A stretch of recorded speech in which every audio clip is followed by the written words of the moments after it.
하나님께서 오늘 저희들에게 주시는 생명의 말씀은 요한계시록 1장 1절 말씀입니다. 예수 그리스도의 계시라. 이는 하나님이 그에게 주사 반드시 속히 일어날 일들을 그 종들에게 보이시려고 그의 천사를 그 종 요한에게 보내어 알게 하신 것이라. 아멘. 계시록을 해석하는 방법에는 4가지 견해가 있습니다. 첫 번째, 종말론적인 견해입니다. 계시록은 오직 한 가지 주제, 즉 세상 종말에 관한 이야기들만 다루고 있다는 것입니다. 계시록 저자는 하나님의 영에 의하여 높이 끌려 올라가서 전체 인류 역사를 둘러싸고 있는 종말론적인 사건들을 내다볼 수 있도록 허락을 받았다는 것입니다. 미래적이고 환상적인 책으로서 세상 종말을 보여주는 마지막 사건들을 아슬아슬하게 상징적으로 보여주고 있다는 견해입니다. 두 번째는 전체 역사적인 견해입니다. 이 견해는 계시록이 세상 종말을 다루고 있다는 첫 번째 견해에 동의합니다. 그러나 첫 번째 견해와 다른 것은 세상 종말만을 다루는 것이 아니라 예수님 시대부터 재림 때까지 세계 역사 전체를 묘사하고 있다고 주장을 합니다. 간단히 말해서 계시록의 각 페이지에는 여러 시대들에 대한 비밀이 비장되어 있으며 예수님의 생애, 죽음, 부활, 성천까지의 내용이 담겨 있으며 이 지구의 마지막 날에 이르는 역사의 모든 사건들을 다 포괄하되 숨겨진 엄밀한 형식으로 묘사되어 있다는 것입니다. 이 견해에 의하면 계시록은 계산자처럼 지어지고 읽혀질 수 있다는 것입니다. 즉 세상의 종말이 언제 당도할는지 찾아낼 수 있다는 것입니다. 예수님의 초림부터 재림까지 전체 인류 역사의 페이지가 계시록에 숨겨져 있다는 것입니다. 우리가 해야 할 일은 지금 현재가 과연 계시록의 몇 페이지에 해당하는지를 찾아내는 것입니다. 계시록은 22장으로 구성되어 있습니다. 가령 예수님께서 갈릴리에서 제자들을 부르시고 사역을 시작하신 지가 AD 30년경입니다. 그리고 십자가에 달려 죽으시고 부활하시고 성천하신 연대가 AD 33년경입니다. 그때를 계시록 1장으로 잡습니다. 그러면 계시록 22장은 종말 때를 가리킵니다. 그러므로 우리는 지금 계시록 몇 장에 들어있는지를 파악하게 되면 예수님의 재림의 날을 정확하게 계산할 수 있다는 견해입니다.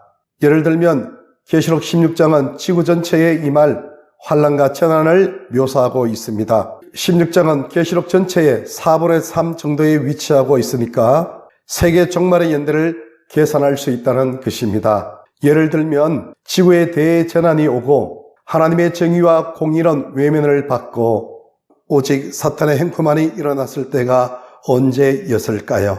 사람들은 그때를 히틀러의 통치 기간이었다고 말을 합니다. 그렇게 생각하여 계산을 해보면 계시록 16장은 1940년대로 잡습니다. 그러면 16장이 계시록의 4분의 3 정도의 위치이니까 1940년이 예수님의 초림과 재림 사이에 4분의 3 정도 되는 위치라는 것입니다. 1940년이 예수님의 초림과 재림의 4분의 3 정도가 되니까 예수님이 재림하시는 시기는 서기 2400년 정도 된다는 것입니다. 그것이 지금으로부터는 너무나 먼 후의 시간이 되니까 새로운 날짜를 찾습니다. 종교개혁 시대의 때를 생각합니다. 정의가 사라지고 흑암이 득세하고 교황들은 엄난과 사치를 일삼고 교회 안에 있는 세력가들은 개인적인 향락과 불법적인 치부를 사용했습니다. 그리고 기독교를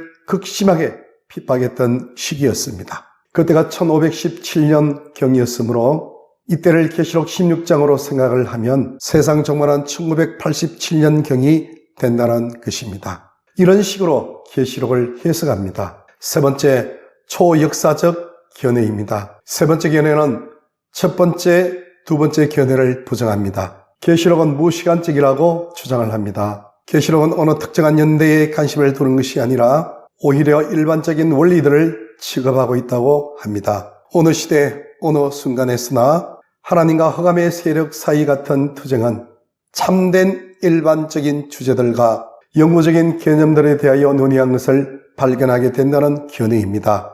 가령 사람들을 잔인하게 죽이고 정의와 공의가 외면을 당했던 그 시대는 히틀러 시대도 있고 종교개혁 때에도 있었고 영국 국민의 4분의 3이 죽었던 혹사병 시대도 있었고 기독교인들을 잔인하게 죽였던 로마 네로 황제의 시대 때도 있었고 세계 1, 2차 대전 때도 있었던 것입니다. 우리는 이러한 일련의 사건들을 통하여 무시간적으로 모든 시대가 안고 있는 투쟁들을 볼 수 있게 됩니다. 따라서 계시록의 사건들은 모든 시대와 장소에서 일어나는 보편적인 성도들의 투쟁의 역사라고 볼 수가 있습니다. 따라서 계시록의 모든 사건들은 모든 시대와 모든 장소에서 일어나는 보편적인 성도들의 선악의 투쟁의 역사로 보는 견해입니다. 네 번째는 그 시대적 견해입니다.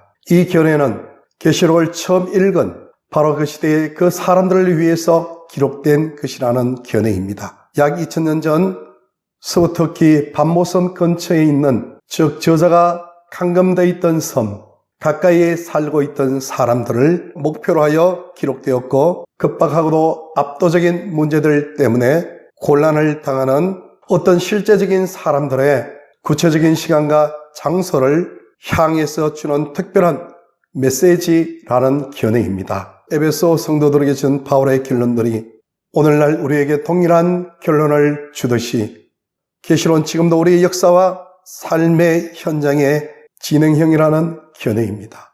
우리는 이렇게 네 가지 견해를 살펴보았습니다. 두 번째 견해를 제외하면 첫 번째, 세 번째, 네 번째 견해는 합리적인 타당성이 있다는 것입니다. 첫 번째 견해에는 종말론적인 견해가 있습니다. 예수님의 재림을 우리는 기다립니다. 이것이 곧 종말론적인 견해입니다. 이 세상에 불합리하고 불공정하고 불공평한 일들을 우리는 바라보면서 하나님이 최후의 세상을 심판하신다는 그 사실을 우리 모두는 하나님의 심판대 앞에 반드시 선다는 것입니다. 이 사실을 알게 되면 우리는 희망이 있고 우리는 참된 소망을 간직할 수가 있다는 것입니다. 우리가 사도신경을 고백할 때에도 저리로서 산자와 죽은 자를 심판하러 오시리라 하면서 종말론적인 사상을 우리는 고백합니다. 우리는 반드시 하나님의 영원한 생명상에 쌓여서 영원한 생명을 누리는 믿음의 축복된 사람으로 서게 된다는 그 사실은 종말론적인 사상을 내포하고 있다는 것입니다. 그리고 세 번째 견해인 모든 시대, 모든 장소에 적용되어지는 무시간적인 진리들을 볼 수 있다는 견해도 정당한 해석법입니다. 예수님께서 제자들에게 하신 말씀이 그들에게만 하신 것이 아니고 모든 시간, 모든 장소에 살았던 모든 인간들에게 하시는 말씀이라는 그 사실을 우리가 알고 있듯이 계시록 전체 내용이 모든 사람, 모든 시대, 모든 장소, 모든 교회에 다 적용되어진다는 무시간적인 원리들을 내포하고 있다는 그런 견해입니다. 그러나 두 번째 견해는 우리는 배격을 해야 합니다. 우리가 단서들을 찾으면 세상의 종말의 연들을 발견할 수 있다는 그러한 견해는 성경을 모두 가는 견해입니다. 예수님께서도 마가복음 13장 32절에 그날과 그 시간은 아무도 모르고 하늘의 천사들도 아들도 모르고 아버지만 아시느니라 그렇게 말씀하셨습니다. 그런데 불행하게도 오늘날에는 이 두 번째 견해가 널리 유행을 했고 유행을 하고 있습니다. 계시록을 우주의 달력으로 생각하고 있다는 것입니다. 이와 정인의 창설자인 러셀은 세상 종말이 언제 오는지에 대하여 예언을 하였습니다. 그러나 보기 좋게 빗나가 버렸습니다. 사람들은 성경을 잘 모르니까 이렇게 사람들을 현혹하는 그 말에 쉽게 쏘가 넘어가서 세상에 종말이 왔으니 직장도 필요 없고 돈도 필요 없고 남편도 아내도 자식도 부모도 필요 없고 오직 자신의 구원에만 관심을 갖습니다. 그리고 그 예언했던 시간에 예수님이 재림하지 않고 그 시간이 지나가면 교주들은 이렇게 얘기를 합니다. 세상에 수많은 사람들이 구원을 받지 못하는 것을 자신이 보고 너무나 불쌍해서 하나님 아버지께 간절히 기도했다는 것입니다. 하나님께서 자기의 말을 들어주셔서 재림을 연기해 주셨다고 그렇게 말을 한다는 것입니다. 이렇게 사람들을 속이고 농락하고 있다는 것입니다.